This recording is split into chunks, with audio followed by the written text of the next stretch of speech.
পাটিসাপটা তো নারকেলের পুর দিয়ে হয়, অনেকে তো মিষ্টি খেতে পছন্দ করে না, তার জন্য সবজির পুর দিয়ে পাটিসাপটা বানাবো। আর এইভাবে বানালে খেতেও ভালো লাগবে। আমি এখানে সবজি নিয়েছি, গাজর একটু কুচিয়ে নিয়েছি, আলু কুচিয়ে নিয়েছি, ক্যাপসিকাম কুচিয়ে নিয়েছি, বিনস কুচিয়ে নিয়েছি, অনেকটা কাঁচা লঙ্কা যাতে পুরটা আমার ঝাল ঝাল একটু হয়। মশলা দেবো পেঁয়াজ কুচি, আদা কুচিয়ে নিয়েছি, রসুন কুচিয়ে। পাটিসাপটা পুরের সুন্দর গন্ধের জন্য কয়েকটা আমি কারি পাতা ফোড়ন দিলাম। কুচিয়ে তাহলে পেঁয়াজটা হালকা ভেজে নিয়ে রসুন কুচি আর আদা কুচি দিয়ে দিলাম।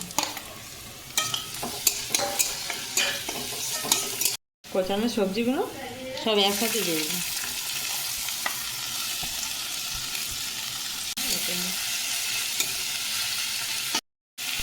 স্বাদ মতো লবণ, অল্প একটু সামান্য হলুদ। মটরশুঁটি ছাড়িয়ে বেটে হিং দিয়ে কষিয়ে কড়াই একটু কষিয়ে নিয়েছিলাম, সেটার মধ্যে দিয়ে দিলাম।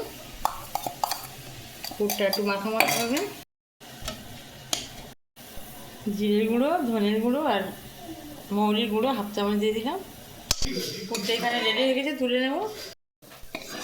প্যানে এখানে বেগুন দিয়ে কিন্তু তেল ব্রাশ করে দিয়েছি, বেগুন কেটে নিয়েছি। একটা বাটারটা দিয়ে দিলাম।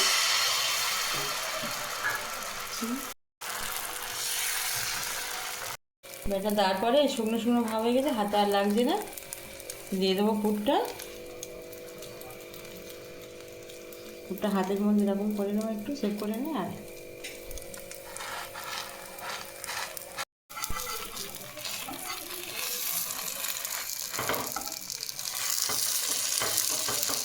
দিয়ে দু পিঠ ভালো করে গাটা ভাজা ভাজা করে নেব। সবজির পুর ভরা পাটিসাপটা রেডি।